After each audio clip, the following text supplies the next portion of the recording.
पहले से ही चेक कर लें कि एक गुरु प्रमाणिक है या नहीं है। तो हम बात कर रहे थे कि अगर गुरु प्रमाणिक नहीं हो तो क्या उसको त्यागा जा सकता है, क्योंकि ये बहुत ही गंभीर विषय है।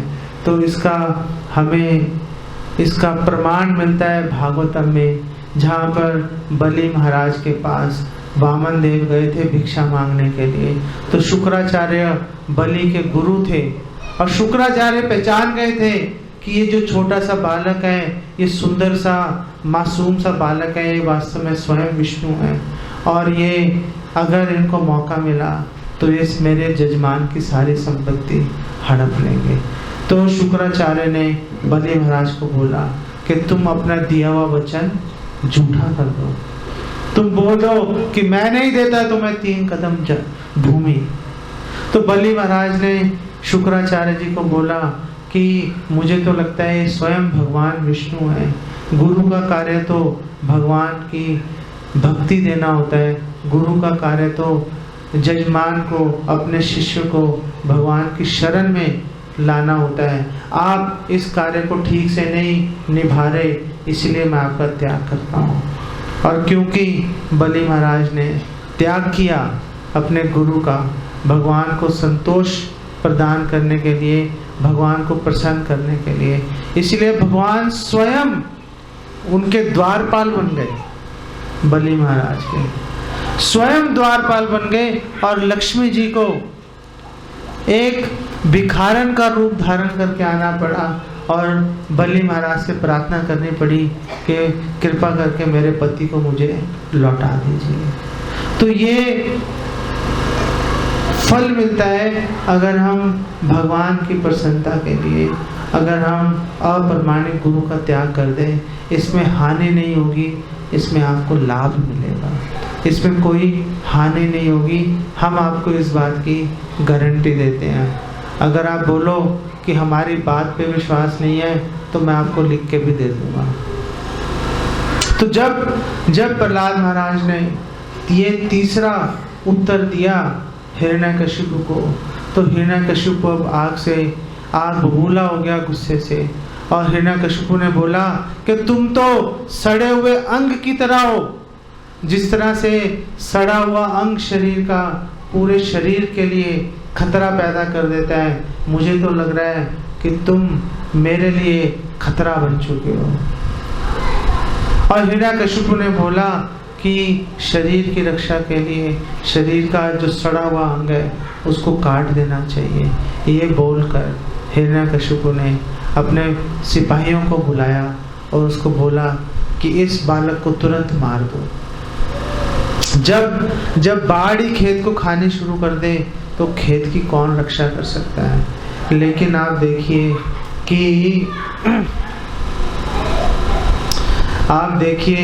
कि प्रहलाद महाराज को हिरण्यकशिपु के सिपाहियों ने हाथी के पैरों तले रौंद दिया, उनको तीर कमानों से मारा, भाले मारे, उनको विष दिया, जहरीले सांपों से डसवाया, आग में जलाया, लेकिन प्रहलाद महाराज का बाल भी बांका नहीं हुआ। तो प्रश्न यहाँ पर ये खड़ा होता है कि आखिर विष ने अपना प्रभाव क्यों नहीं दिखाया। आखिर हाथी के पैर के नीचे खड़े हुए थे तो कुचले क्यों नहीं गए, पहाड़ से नीचे गिराया था तो मरे क्यों नहीं ऊंचाई से गिरने पर। आखिर ऐसा क्या हुआ कि सांप का जो सांप का विष है वो भी निष्प्रभावी हो गया। तो हमारे आचार्य इसका उत्तर देते हैं। आप, मुझे पता नहीं आप समझ भी पाओगे नहीं समझ पाओगे, लेकिन मैं बता देता हूँ, जिसको समझ में आया मुझे कुछ पैसे दे के चले जाना, नहीं तो ठीक है। तो हमारे आचार्य बताते हैं कि प्रकृति की जितनी भी वस्तुएं, हर एक वस्तु का एक गुण होता है और उस गुण के बिना उस वस्तु का अस्तित्व संभव नहीं होता। जैसे अगर जल में तरलता नहीं होगी तो उसको जल नहीं कहा जा सकता। अगर आग में ताप नहीं होगा तो उसको आग नहीं कहा जा सकता। अगर तीर में चुभन नहीं होगी तो उसको तीर नहीं कहा जा सकता। अगर पर्वत में भार नहीं होगा तो उसको पर्वत नहीं कहा जा सकता। इसको बोलते हैं धर्म, कि किसी वस्तु का क्या धर्म होता है। अब प्रश्न ये है कि तीर में चुभन किसने डाली, पर्वत में भार किसने डाला, विष में विषैलापन किसने डाला? तो हमारे आचार्य इसका उत्तर देते हैं कि हर वस्तु का जो धर्म है ये भगवान उन वस्तुओं में निवेशित करते हैं, और अपने भक्त की रक्षा करने के लिए भगवान उन वस्तुओं का धर्म बदल भी देते हैं। तो जब हिरण्यकशिपु हाथी के पैर के नीचे कुचल रहा था प्रहलाद महाराज को, भगवान ने हाथी के पैर से भार को निकाल दिया। पर्वत की ऊंचाई से जब नीचे गिराया तो उससे ऊंचाई का जो गुण है वो गुरुत्वाकर्षण का गुण खत्म कर दिया। पानी के अंदर सांस रोकने की, सांस घुटने की ताकत खत्म कर दी। सर्प के विष के अंदर विषैलापन खत्म कर दिया। तीरों की चुभन खत्म कर दी। आग की तपिश खत्म कर दी। जब भगवान ने उन वस्तुओं का धर्म ही बदल दिया तो भला वो वस्तुएं अब प्रहलाद महाराज को कैसे नुकसान पहुंचा सकती हैं? अब वो वस्तुएं प्रहलाद महाराज को नुकसान नहीं पहुंचा पाई। इतनी विषम परिस्थितियों में रहकर भी प्रहलाद महाराज का बाल भी बांका नहीं हुआ। इसलिए हमारे शास्त्रों में बोला गया है, राखे कृष्णा मारे के, मारे कृष्णा राखे के। अगर भगवान कृष्ण किसी की रक्षा करना चाहते हैं तो किस माई के लाल में ताकत है, किस माई के लाल में ताकत है कि वो उसका बाल भी बांका कर सके। और अगर भगवान ही मारने पे उतारू हो जाए, अगर भगवान के मन में इच्छा आ जाए कि इसकी मृत्यु निश्चित है, तो उसको कौन बचा सकता है? और इसका जीवंत उदाहरण स्वयं हिरण्यकशिपु है।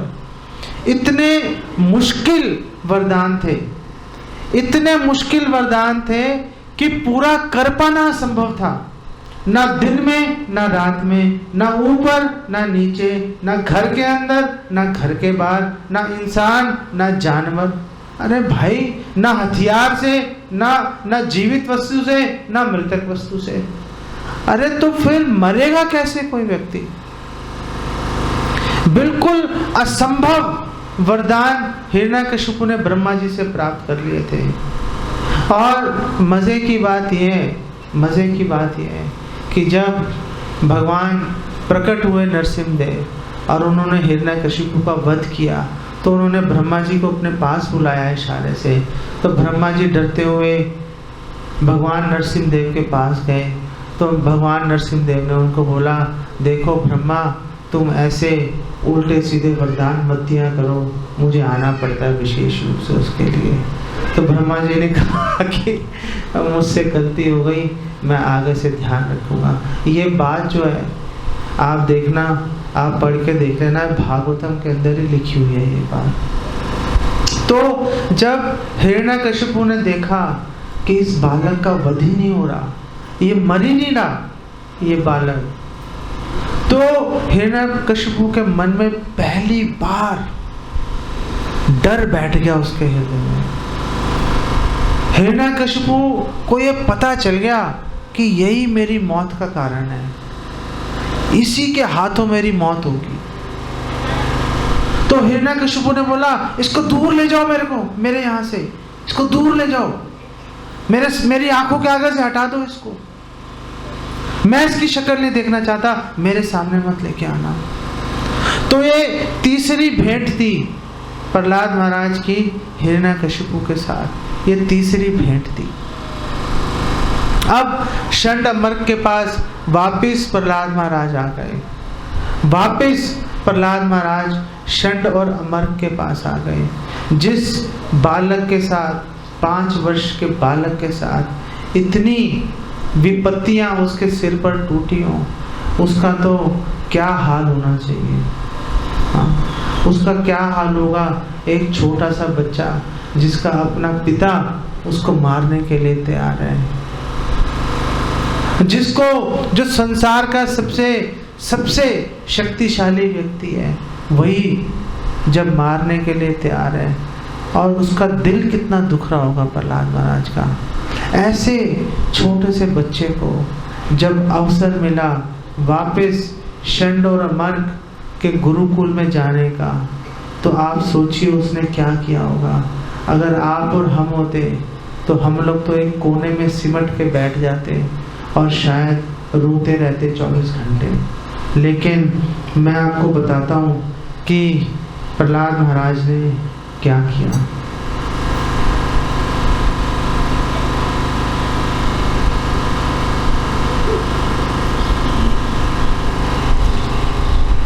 प्रहलाद महाराज जैसे ही गुरुकुल में पहुंचे और उन्होंने गुरुकुल के बाकी जो वहाँ पे पढ़ रहे थे राक्षसों के बच्चे, उनको इकट्ठा करके उनको भगवत ज्ञान देना शुरू कर दिया।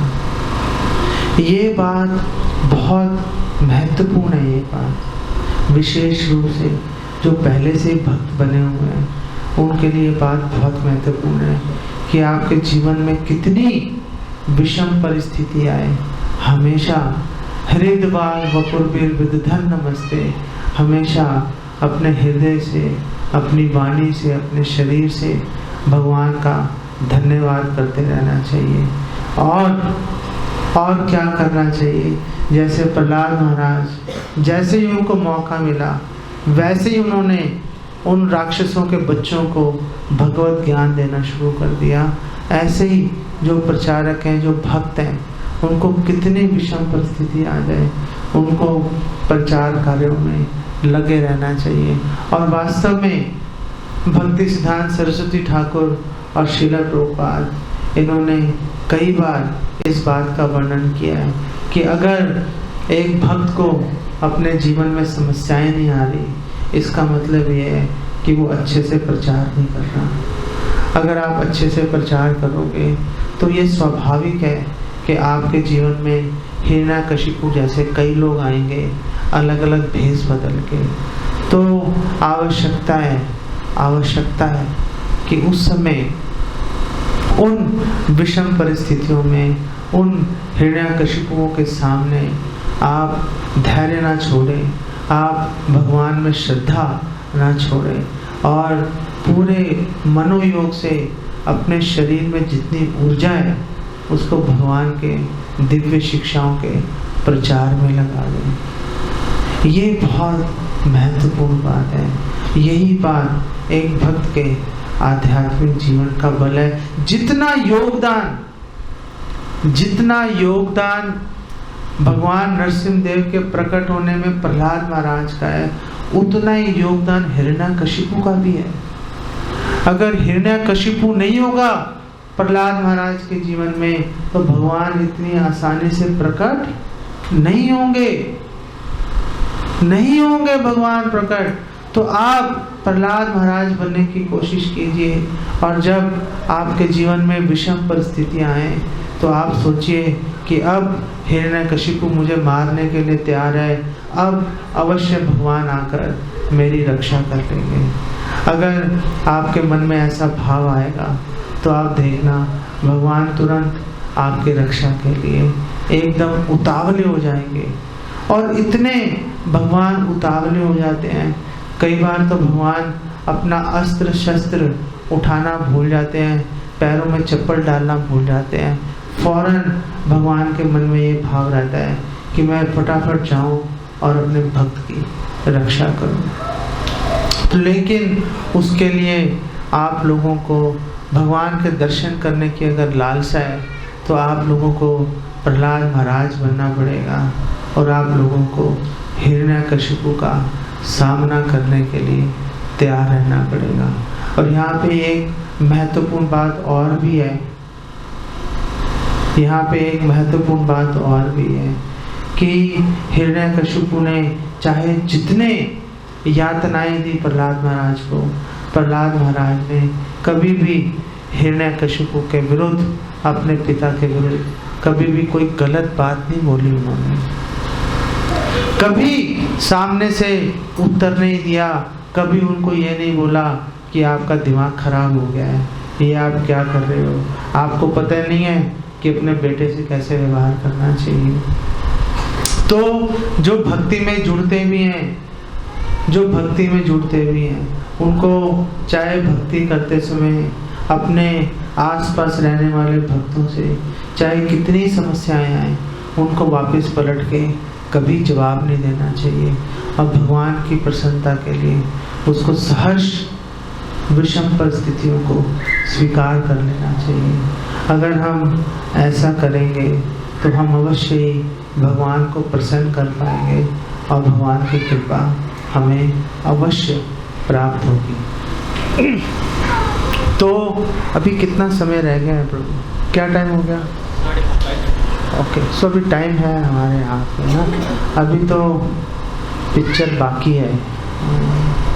तो जब प्रहलाद महाराज को समय मिला तो प्रहलाद महाराज ने फौरन अपने आसपास बच्चों को इकट्ठा करके उनको भगवत ज्ञान देने का प्रयास किया। उन बच्चों ने बोला आओ हमारे साथ खेलो। प्रहलाद महाराज ने बोला तुमने खेला तो बहुत है, आज मैं आपको कोई ऐसी बात बताता हूँ कि आपका जीवन बदल जाएगा। मैं आपको ऐसी बात बताता हूँ कि आपका जीवन बदल जाएगा। और अगर आप लोग भी इन बातों को, इन शिक्षाओं को ध्यान से सुनोगे और अपने जीवन में उतारोगे तो हमें पूरी आशा है कि आप लोगों का भी जीवन बदल सकता है। तो प्रहलाद महाराज ने उन अपने सहपाठियों को बोला कुमार आचरेत प्राज्ञो धर्मान भागवतान इह दुर्लभम मानुषम जन्मा तद अपि अध्रुवम अर्थदम। अध्रुवम दुर्लभ, पहली बात तो प्रहलाद महाराज ने ये बात की कि मनुष्य जन्म बहुत दुर्लभ है, बहुत मुश्किल से मनुष्य जन्म प्राप्त होता है। 84 लाख योनियां भुगतने के बाद जाकर कभी मनुष्य जन्म प्राप्त होता है। चैतन्य चरितामृत में वर्णन है ऐ रूपे ब्रह्मांड भ्रमते कोनो भाग्यवान जी। ब्रह्मांड में भ्रमण करते जा रहे हैं, ऊपर नीचे ऊपर नीचे। कभी कभी जाकर दुर्लभता से मनुष्य शरीर प्राप्त होता है। लेकिन समस्या एक बहुत भारी है इसके अंदर, बहुत भारी समस्या है इसके अंदर कि अध्रुवम। अध्रुवम का मतलब है नाशवान है, नश्वर है। लेकिन घबराने की बात नहीं है। अध्रुवम जब प्रहलाद महाराज ने बोला तो साथ में उन्होंने सांत्वना देने के लिए उसके एक बहुत महान गुण का भी उन्होंने वर्णन कर दिया। जब प्रहलाद महाराज ने बोला अध्रुवम, नश्वर है ये शरीर, बहुत कम आयु तक जीवित रहता है, लेकिन साथ ही साथ प्रहलाद महाराज ने यह भी बोल दिया अर्थदम। अर्थदम का मतलब है ये सर्वोच्च कल्याण प्रदान कर सकता है। तो दुर्लभ तो है मनुष्य शरीर, दुर्लभ है, नश्वर है, तो घबराने की बात नहीं है। अब मिल गया आपको, नश्वर है, आपको पता ही है पहले से। आपने अपने इर्द गिर्द, अपने आसपास कीड़े मकोड़ों की तरह लोगों को मरते हुए देखा है। हमें आपको अलग से बताने की आवश्यकता नहीं है। समस्या क्या है? समस्या क्या है कि जब कोई हमारे आसपास मरता है तो हम ये सोचते हैं ये तो मर गया, हम नहीं मरेंगे। और हमारे आचार्य इस बात को व्याख्या करते हैं, वो बोलते हैं कि जैसे बूचड़ खाने के अंदर, जैसे कसाई घर के अंदर एक कसाई कई बकरों को पकड़कर ले जाता है उनको काटने के लिए और उनके आगे हरी घास डाल देता है। तो कसाई आता है, कई बकरे खड़े हैं, एक बकरे को खींच के ले जाता है, बाकी बकरे सहम जाते हैं उसको देखकर। और जब कसाई अपना चाकू चलाता है, उसकी गर्दन काट देता है, तो बाकी जो बकरे हैं वो अपनी गर्दन चेक करते हैं, वो देखते हैं ओह मेरी गर्दन सही है, फिर वो नीचे देखते हैं, उनको हरी घास दिखाई देती है, हरी घास खाना शुरू कर देते हैं। उनको ये पता ही नहीं रहता कि अगला नंबर तेरा है बेटा, अभी तेरे को आएगा पकड़ के ले जाएगा, अभी तेरी गर्दन पर भी चाकू चलने वाला है। ये बात बहुत महत्वपूर्ण है कि हम याद रखें कि लाइन में सब लगे हुए हैं, कोई आगे कोई पीछे। ये नहीं पता कि कब कौन मरेगा, ये निश्चित है कि लाइन में सब लगे हुए हैं। क्योंकि आपको ना मैंने कोई 500-700 साल पुराना जीवित व्यक्ति देखा है, सब मर चुके। जब सब मर चुके तो हम अपवाद कैसे हो सकते हैं? और भगवान कृष्ण भगवद गीता में कह रहे हैं कि मैं मृत्यु के रूप में आऊँगा, सब कुछ हर लूँगा। तो जब भगवान सब कुछ हर ही लेंगे तो उस धन दौलत के पीछे अंधाधुंध भागने का लाभ ही क्या है? ऐसी दौलत, ऐसा धन अर्जित करने की तरफ ध्यान देना चाहिए जो सदैव हमारे साथ जाएगा। जब ये शरीर भी छूट जाएगा तो वो धन हमारे साथ जाएगा। तो प्रहलाद महाराज ने बोला कि अध्रुवम अर्थदम, कि नश्वर है लेकिन परम सर्वोच्च कल्याण प्रदान कर सकता है। तो उन्होंने पूछा सारे लोगों ने, तो करना क्या पड़ेगा? तो प्रहलाद महाराज ने बोला कुमार आचरेत प्राज्ञो।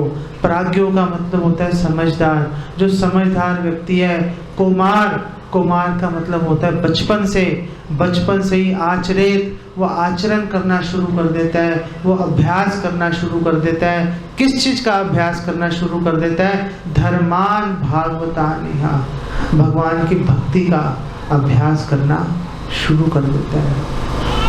तो ये बात महत्वपूर्ण है। प्रहलाद महाराज कह रहे हैं कि बचपन से आप आरंभ शुरू कर दो, बचपन से शुरू कर दो भगवान की भक्ति करना। ये जो माँ बाप हैं, ये इनका परम कर्तव्य है हर एक माँ बाप का कि वो बचपन से ही अपने बच्चों को भगवान की भक्ति में लगाएं। एक 5 साल के बच्चे को, एक 2 साल के बच्चे को, एक 10 साल के बच्चे को आप बोलोगे कि बेटा यहाँ पर माथा टेक, वो तुरंत टेक देगा। अगर आप किसी 25 साल के बच्चे को बोलोगे, वो नहीं झुकाएगा सिर अपना, वो नहीं झुकाएगा। वो बोलेगा क्यों झुकाऊं? नहीं झुकाता, जो करना है कर लो। लेकिन एक छोटा बच्चा, आप उसको बोलोगे कि यहाँ पे सिर झुका, तुरंत अपना सिर झुका देगा, आपसे पूछेगा भी नहीं क्यों। तो अगर हम बचपन से अपने बच्चों को भगवान के सामने सिर झुकाने का अभ्यास करवा देंगे, बचपन से भगवान का नाम लेने की उनको अभ्यास करवा देंगे, तो जब बड़े हो जाएंगे तो उनको ये पता होगा कि ये तो करते ही हैं, भगवान के सामने तो सिर झुकाते ही हैं, इसमें कौन सा आश्चर्य है। तो वो स्वतः जब भी भगवान के सामने जाएगा, जब भी किसी वैष्णव के सामने जाएगा, स्वतः सहर्ष अपना सिर झुका देगा और आध्यात्मिक लाभ प्राप्त कर लेगा। वो स्वतः बड़े होने पर भी भगवान का नाम लेता रहेगा। लेकिन सवाल है कि उसको बचपन से उसको इस कार्य में प्रवृत्त करना पड़ेगा, इस कार्य में लगाना पड़ेगा। जो माँ बाप बच्चों को इस कार्य में लगाते हैं, वास्तव में वही माँ बाप कहलाने के हकदार हैं।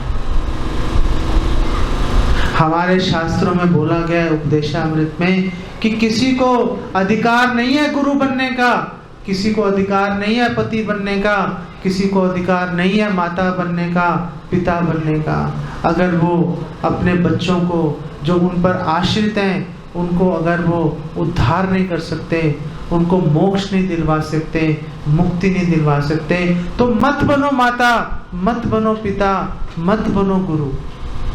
कोई आवश्यकता नहीं है इस जिम्मेदारी को अपने सिर पर लेने की, अगर आप उसका अच्छी तरह से निर्वाह करने के लिए तैयार नहीं हो। तो मेरी आप सब लोगों से प्रार्थना है, विशेषकर माताओं से, माताओं का इतना योगदान है, माताओं के बिना तो आध्यात्मिक जीवन हो ही नहीं सकता किसी का। माताओं के हाथ में है, ये माताओं के हाथ में है। घर में जो भी बना रहे हैं भगवान को भोग लगा दें। कौन रोक रहा है आपको? कौन देख रहा है आपको घर में रसोई में भोजन बनाते हुए? भोजन बनाओ, अगर कोई आपको आपत्ति भी करता है तो भी चुपके से भोग लगा दो। कौन देख रहा है आपको? भोग लगा के अपने परिवार वालों को खिला दो। ना पैसा लगा, ना कुछ फर्क पड़ा, और घर वालों का कल्याण हो गया। क्या उसमें समस्या है? जो बनाओ भगवान को भोग लगाओ, और छोटी उम्र से ही बच्चों को आप मंदिर में यहाँ पर लेके आओ और उनको बोलो कि भगवान के सामने सिर झुकाओ। जो वैष्णव है उनके चरण को स्पर्श करके उनका आशीर्वाद प्राप्त करो। ये बात बहुत महत्वपूर्ण है। प्रहलाद महाराज ने बोला, कुमार आचरित, बचपन से ही इसका अभ्यास शुरू कर दो। अगर आप बचपन से इसका अभ्यास शुरू नहीं करोगे तो बाद में जाके बहुत समस्याएं आएंगी। ये बात बहुत महत्वपूर्ण है, हम सबको याद रखनी चाहिए।